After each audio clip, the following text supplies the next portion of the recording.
آج ہم نے گفتگو کرنی ہے. کچھ لوگ آپ نے سنا ہوگا بندے کہتے ہیں, کچھ لوگ کہتے ہیں کہ اولیاء آج میں کوئی ولی صحیح نہیں ہے. لوگ ولیوں کو بات کرتے ہیں اور اپنی زبان دراز اولیاء کرام کے متعلق کرتے ہیں, حالانکہ جو 800 سال پہلے کے اللہ رب العزت کے نیک بندے اولیاء گزرے ہیں, لوگ ان کے متعلق بھی اپنی زبان دراز کرتے ہیں.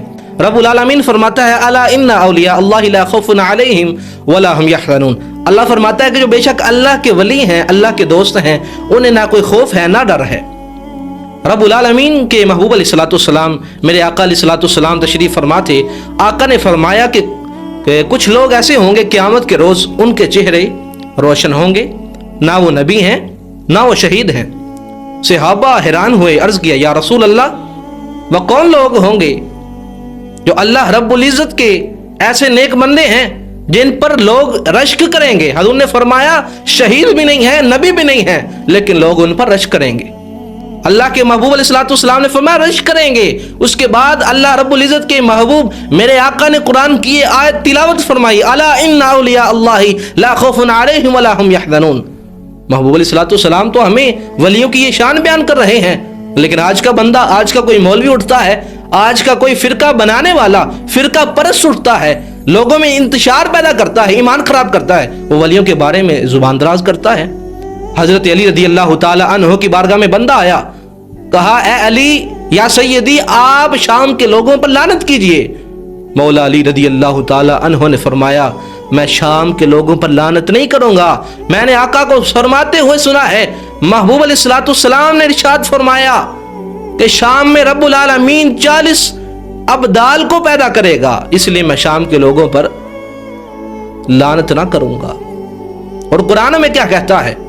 رب العالمین ارشاد فرماتا ہے حضرت سیدنا زکریا جب سیدتنا مریم رضی اللہ تعالی عنہا کی عبادت کی جگہ میں داخل ہوئے, کلما دخل علیہا زکریا المحراب, زکریا داخل ہوئے محراب مریم میں تو انہوں نے دیکھا بے موسم پھل ہیں. دیکھ کر پوچھنے لگے قال یا مریم ان لک ھذا, اے مریم یہ کہاں سے آئے ہیں؟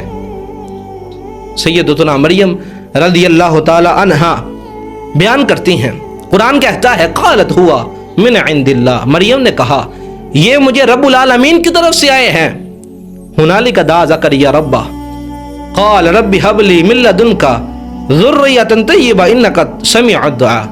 زکریا نے دیکھا کہ مریم ہے, ان کی عبادت کی جگہ میں اللہ رب العزت بے موسم پھل دیتا ہے.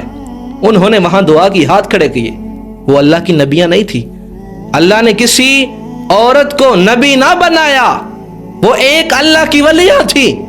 وہ جناب عیسیٰ کی ماں تو تھی لیکن وہ ولیہ تھی, نبیاں نہ تھی. وہ بنی اسرائیل کی ایک ولیہ ہیں.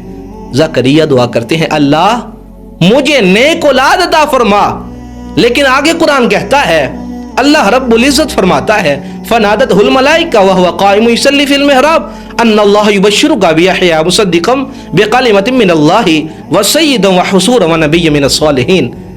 وہ قرآن بیان کرتا ہے کہ زکریا نے دعا کی, اللہ رب العزت نے فرشتوں سے کہا جاؤ زکریا کو یحییٰ کی خوشخبری سنا دو.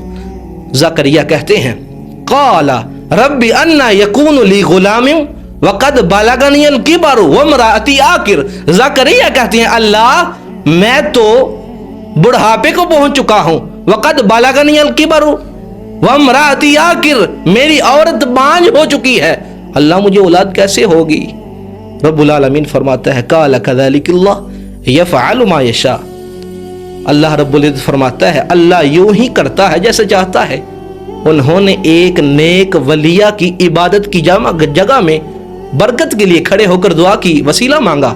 اللہ میں تیری نیک بندی ہے, ولیہ ہے, نبی نہیں ہے. وہ ایک ولیہ کا اتنا مقام ہے کہ ولیہ کی عبادت کی جگہ پر کھڑے ہو کر دعا کرتے ہیں, اللہ نے ایک بیٹا عطا فرماتا ہے.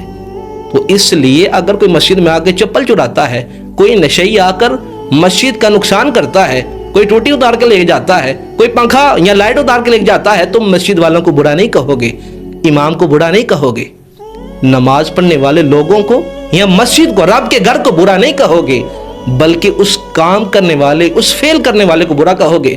اسی طرح اگر کوئی داتا صاحب جا کے سجدے کرتا ہے, ڈول ڈمکے کرتا ہے, کوئی اپنے درباروں پہ عرس کرنے کے نام پر کنجریاں نچاتا ہے تو اس برے کام کرنے والے، گندے فعل کرنے والے کو ہم برا کہیں گے، اولیاء کے مزارات کو برا نہیں کہیں گے۔ ہمیں کتنے یہ میں نے کہا آپ کے سامنے کچھ دلائل رکھے ہیں، متعدد دلائل مل جاتے ہیں کہ اللہ کے نیک بندوں کی قبر سے بھی برکت حاصل ہوتی ہے۔ اللہ رب العزت ہمیں سمجھنے کی توفیق عطا فرمائے۔